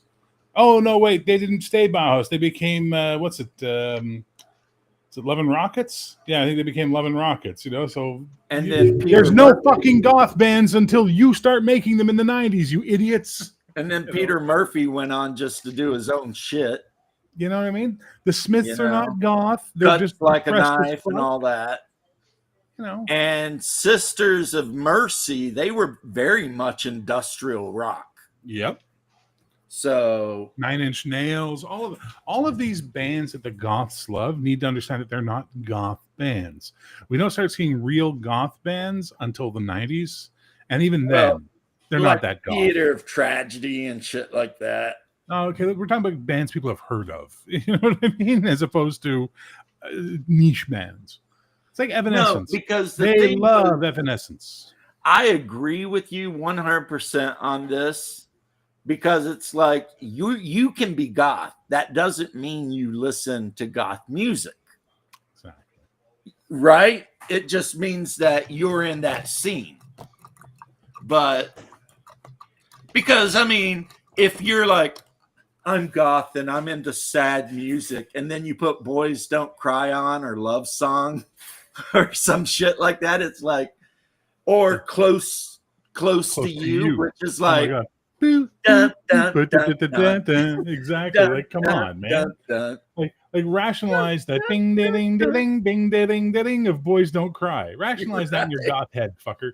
I want to see your eyeshadow start leaking from the tears. You know, your mascara run. You know, I would tell you that I love you if I thought that you would stay.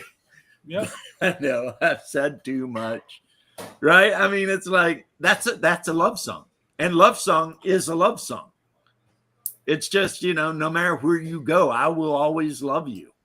Yeah. You well, know, I mean, like Public Image Limited, right? And Pictures of You was... Johnny Rotten's... No, Johnny Rotten's Public Image Limited, right? That's not punk. It's not goth. It's not alternative. It's not industrial. It's its own fucking thing. So goths can listen to it, metalheads can, everybody can listen to it and get something out of it, you know? You know what? When I was heavy in the goth scene, we all listened to the Ramones and the Clash.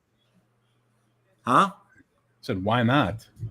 Good music's good music. But no, like, we considered ourselves goths, but we listened to Ramones, and we knew for a fact the Ramones are not goth.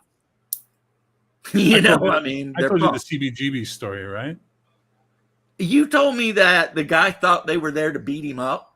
No, the guy who owns CBGB says the Ramones show up and he goes, I figured they were here to rob the place. They looked like they were about to rob me. They said we're the band, hopped on stage, killed the set, and then left. And I still think they originally came in to rob me. Well, they were big. What was Johnny Ramone or whatever? That dude was like 7 feet tall.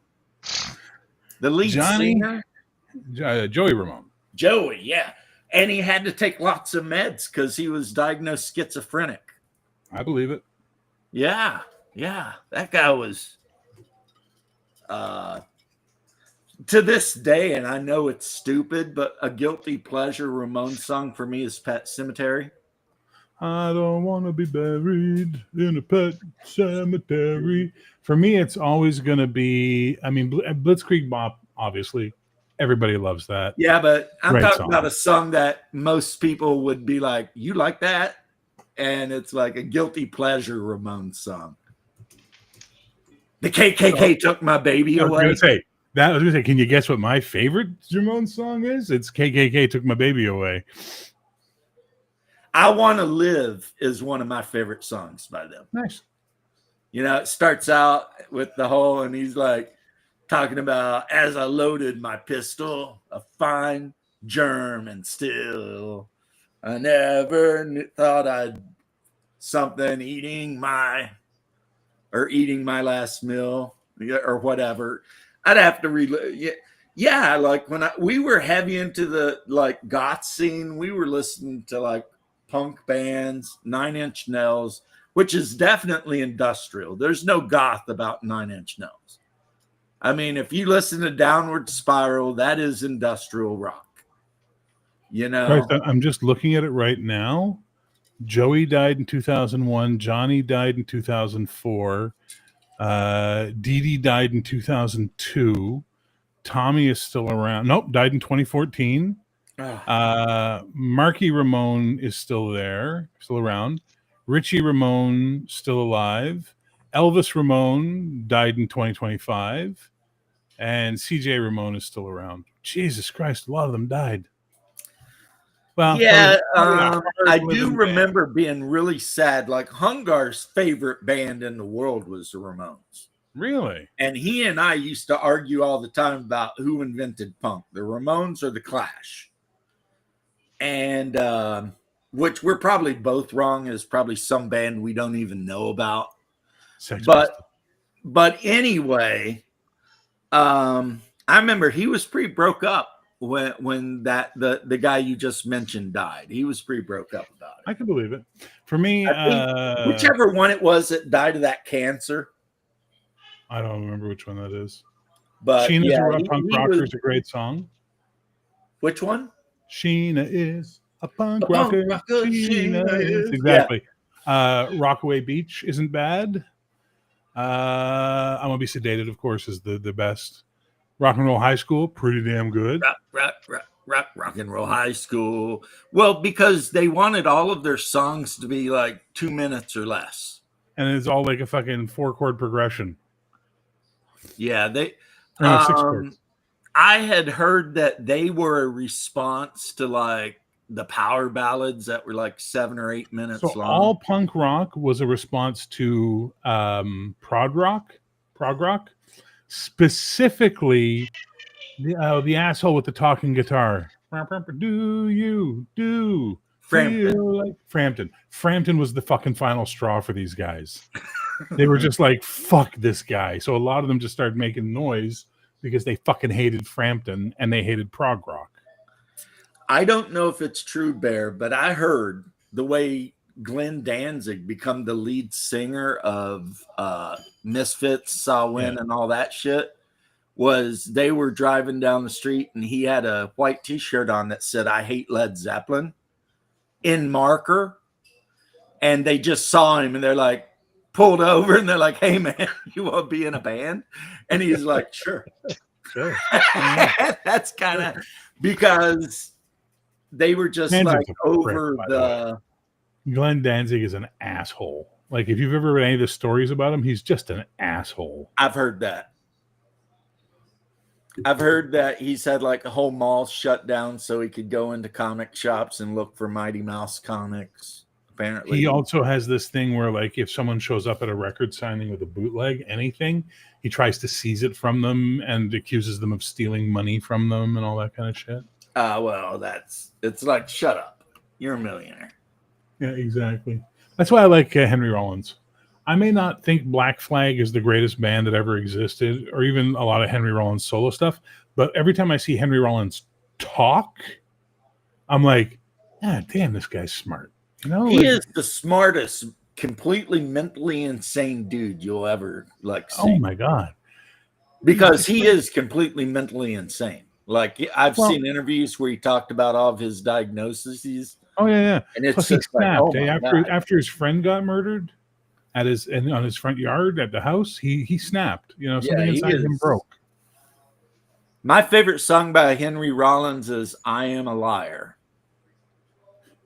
'Cause I'm a liar. Yeah. Because it all starts out all sweet, Yeah. I talk to you behind sympathetic eyes, and he's saying all this shit. And then all of a sudden it just goes, I'm a liar. I will destroy you. It's like, Do you ever see the tour he did where it was just him talking? It was no music. It was a stadium tour where he just had a microphone and he just talked with the audience for like an hour.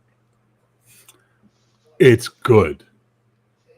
It's probably 25 years old at this point, but it was good. He went through a minute there where he was kind of living that Trump derangement syndrome thing and the COVID thing, but I think he got over it. It's hard. Listen, I worked in the film industry. It's hard to have a thought in the film industry and not be, if it's not in agreement with everybody else, it's ostracizing you, right? So that LA entertainment scene, and they're all super leftist pinkos at the end of the day.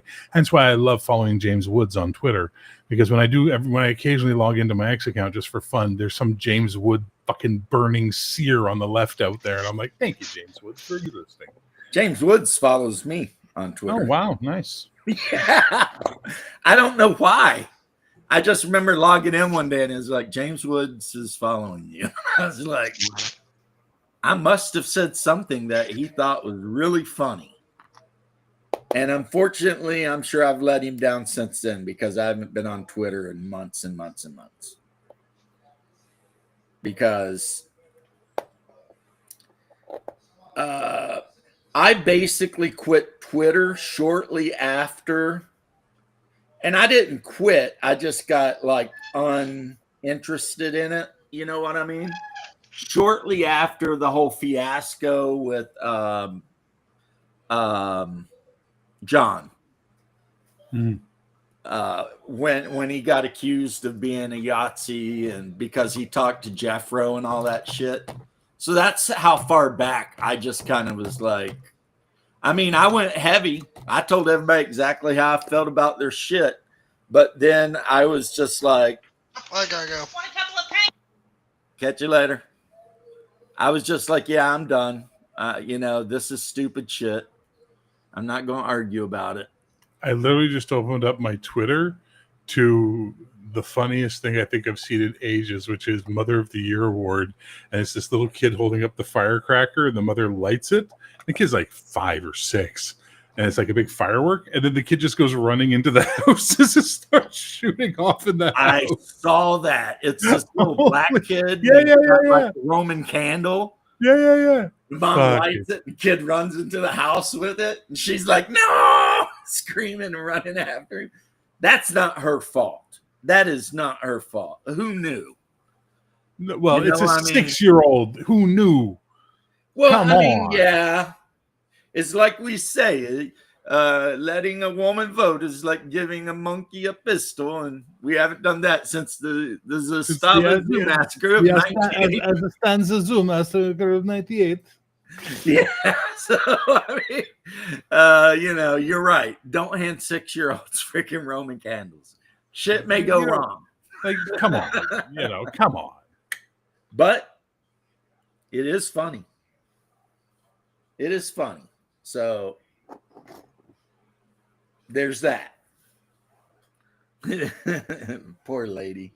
I hope nothing bad. Like I hope everything in their house didn't get burnt down and shit. But Okay, I'm sorry. This is awesome.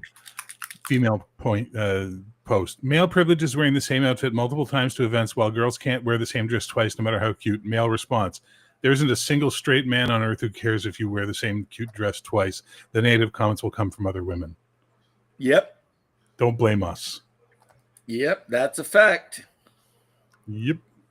I've also seen the meme where the woman's bitching about having to get dressed up, and the male response is, you could wear a pair of jeans and a shirt. We wouldn't care. Yep. Oh, no, it's okay. So we were having this conversation on my channel. You're not dressing up for us. Dude, we were having this conversation the other day on my channel talking about female body hair. And I said, if all the women in the world stopped shaving their pits, their legs, and their pussies all of a sudden, just they all stopped, it would take about 4 months, if that long, for us to adjust as men and go, all right, that's what life is like now. We still want the sex, so we're fine with this. Like, men are so fucking easy to please. And that drives them insane because they are not easy to please. You know what I mean? So they don't understand that we are the most basic, simple fucking creature. Have you ever seen you've seen Clerks? Mm-hmm. When Dante's talking to his girlfriend in there and he goes, giving a woman an orgasm, that's a fucking achievement. Giving a man an orgasm, please insert somewhere warm, preferably moist, thrust, repeat. It's just like, yeah, there you go. That is a fact. We are pretty easy to please. It's like food, whatever, and done.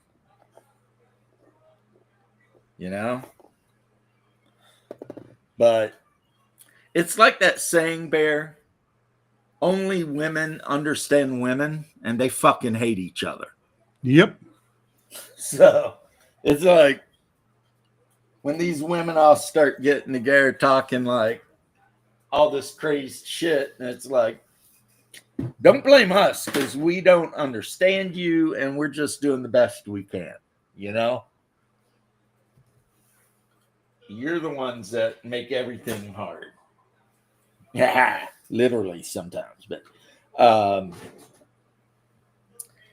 if you get lucky, when you get of a certain age, you get past the bullshit, and then you can sit down and have actual conversations and without all the guessing. Okay, I'm watching the most amazing proof that we don't deserve dogs. Somewhere in Asia, little girl, it says every day the dog waits for her with the cart that was designed by her father to bring her home from school. And she comes out, sits in the cart, dog goes into the harness and runs her home. Like, I'm sorry. We do not deserve dogs. Ever. There had to be something good. See, that's why every now and then I'll look at X again, is because every now and then I get something good that reminds me there's still good in this world. I mean, how many billions of life forms existed on this planet? One of them had to turn out good. I'm telling you, man, we do not deserve dogs. I agree. They are way too good. But we fully fucking deserve cats. Cats? I don't know how that works. We didn't earn them. They just showed up. Do you ever see that fucking the cat cannon cartoon meme? Which is this guy who's like, okay, I'm out of that relationship. I'm in a good place to focus on myself now. I can just, focus on my life and get myself back on track. And it is so the random cat cannon go and fire a cat at him. And it's like, yep, the cat distribution system continues. And it's so true because I know so many people who just randomly had a cat suddenly pop up in their life. It's like, well, now I got a cat. Fuck. I like cats. I love cats. I got 2 of those fucking assholes in my house. Yeah, I growing up was always a cat person. My wife, though, she likes cats, but she also likes our house to be hyper clean at all times. So the one time we babysat a friend's cat, it ran amok and scratched the couch and did just cat things. Yep. And she was not a huge fan of it. But also that was, let's be honest, that was not your cat. Right? No, so the cat's going to do crazy shit. But we babysat cats for a couple of relatives and, it's like a thing, And then you're like, well, I'm glad they're gone. There was the one time, though, when she told me if I really, really wanted a Maine Coon, I could have one. Dude, but I was completely responsible for the litter box. Oh, you were like, fuck that. And I was like, yeah, I don't know if I want to be cleaning up. Plus, you're in Florida. You can't let your cat go outside. Right. Because I've seen the picture. 4 times the size of my dog. I've seen the picture of the alligator in the pool with the cat tail stuck on one of its teeth. Nothing, no cat left, but the tail got stuck on its tooth. You know what I mean? Like, I would not let I won't let my cats go outside in Montreal. I would sure as fuck not let them go outside in Florida. Well, I mean, we are definitely down here in this state leaning into the Florida man thing. Plus, if you had a Maine Coon, you let him outside, someone's going to steal your cat. Those things are $3,000 fucking now. Yeah, my nephew has one. It's an orange striped one. It weighs like 35 pounds. Fuck, they're huge. Yeah, when it lays on, like he's got a couch and then he's got like a love chair, as they call them. It's as big as that thing. When it's stretched out, it's like 4 feet long. Oh yeah, they're huge. I want one. I want 2 cats in my life, which eventually, if I ever have a house, which wasn't unlikely. But let's say one of my projects takes off and I suddenly make a whole bunch of money and I can buy a house. I'm buying 2 cats, a Maine Coon and a Norwegian forest cat. Yeah, I like the Norwegian forest cats. Well, they both get real big and they're both dog-like, not afraid of water, things like that, right? Get them fixed, get all their shots, get them good to go. And then I'm going to be, obviously, if I get a house, I'm living in the country. Let them outdoors. Don't need a litter box. They'll go poop and pee out in the world. Yeah, I guess that is the thing about the Maine Coons is they actually kind of like water. Same thing for Norwegian. They both of them have water-resistant fur. Yeah, they'll get in the bath with you and stuff. Oh, yeah. They just... But I've got my little boy and... Yeah, a fucking Maine Coon would beat the shit out of your little boy. Yeah, for He'd sure. Get all, and the fucking cat just be like, shut up. Because it's from Maine. It's from Maine. It would go, shut up. And now, no need for that barking. Take that barking somewhere else, I say. Well, he's a sissy anyway, so. Oh, nice. You know. Because he's a pom and he's been babied his whole life. So, like, if he got smacked by a cat, he probably wouldn't even know what to do about it. He'd be like, what in the hell just happened there, you know? That also reminded me of this important thing. A reminder that most of H.P. Lovecraft's stories are set in or near Massachusetts, so you should be mentally giving all the characters Boston accents. Oh my God, it's an eldritch horror from beyond the stars. Yeah, right. Well, in some of his books, he does, to his credit, try to write the accents of people. Yeah. And it's kind of crazy because he'll write like house, but he'll write it like all crazy. So it's like house or how, I mean, it's like when they leave Miskatonic and they go up into the freaking mountains and the mountain people up there are all speaking weird as hell, you know? Like they do. There's that one story where like the guy's on a bike and he stops in a house because it's going to rain.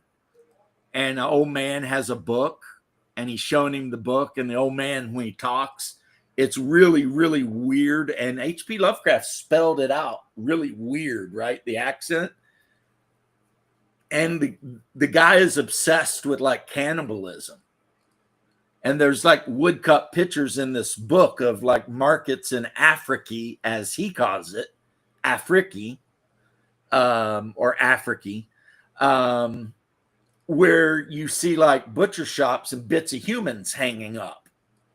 And he's like, and so I got to thinking, if you is made of this, what would it be like if you added more of the same, you know? And meanwhile, this young man who was just out for a bike ride is looking at this old bastard like, you know, like, luckily, though, the house got hit by lightning and the young man woke up and jumped on his bike and hauled ass. But apparently, or the young man did.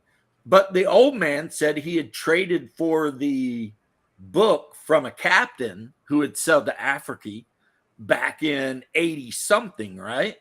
So the young man thought it was 1880 something, but it was 1780 something.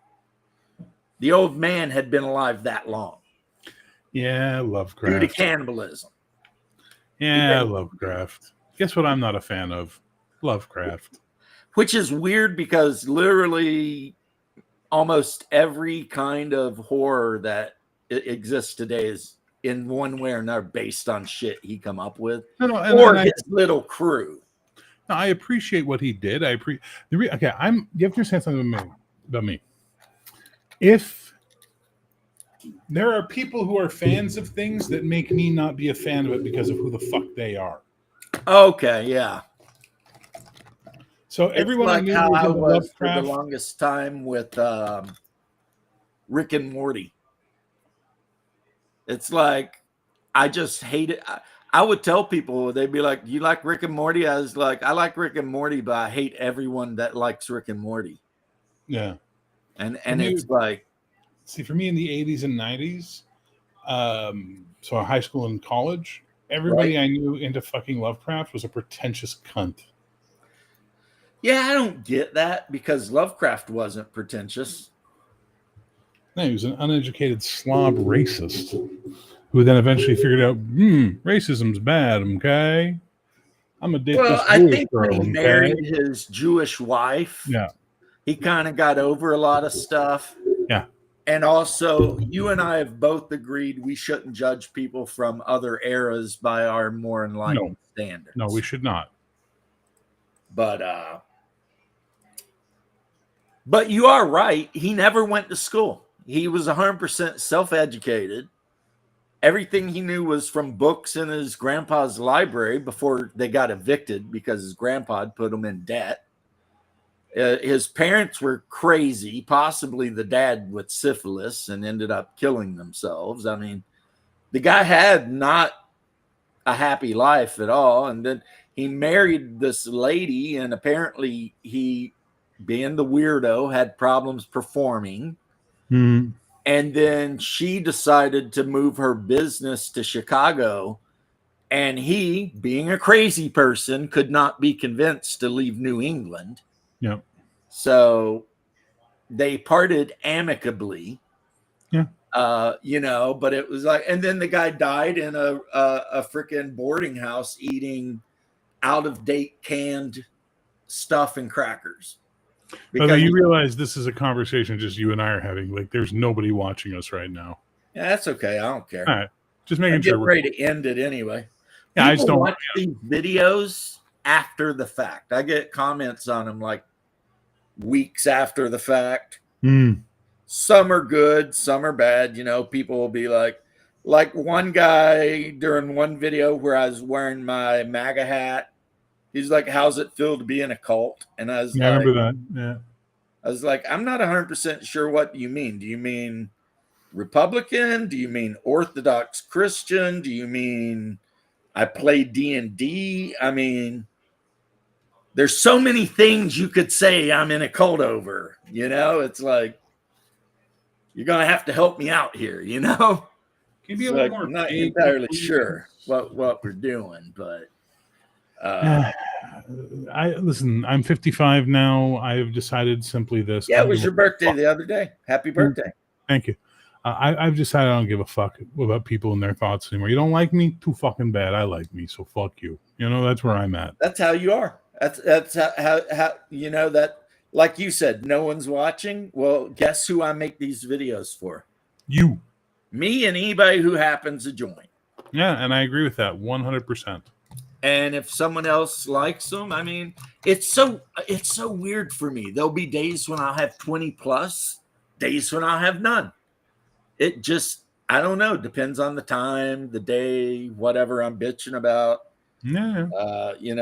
There's, at least as far as I can tell, there's no rhyme or reason to any of it.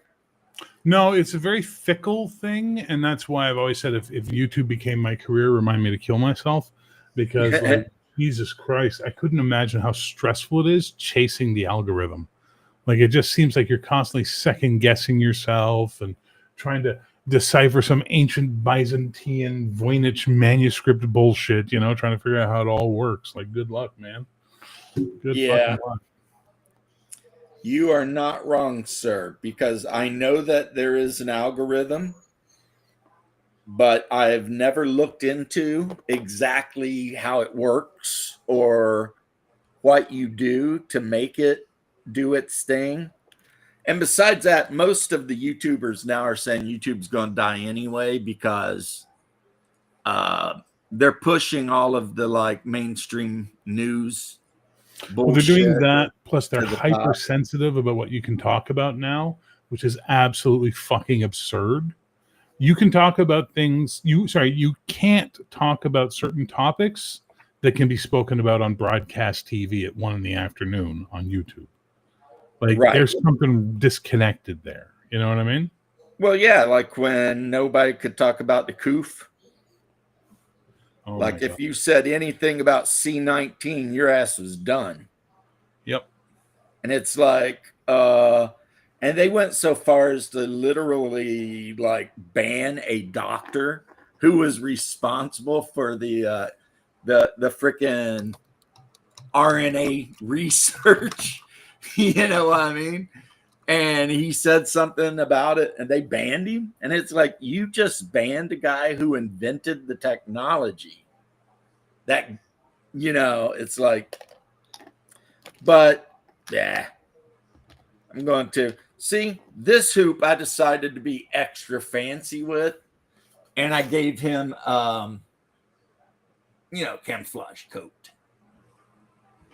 And he's got a couple of revolvers. So if the group meets that guy, they're going to be like, hey, the guy with the boomsticks, we got to do something about that. Well, I got to go start making my lunch, so I'm going to have to let you go, sir. Well, that is perfect because it is 2 hours. And 2 hours is about what I like, you know. People Unless the listen to me when conversation's they're driving ticking to work, working out, whatever. But Bear, thank you so much. Happy belated birthday, young man. Thank you again. And I will see you next time, hopefully. Yeah, we'll see.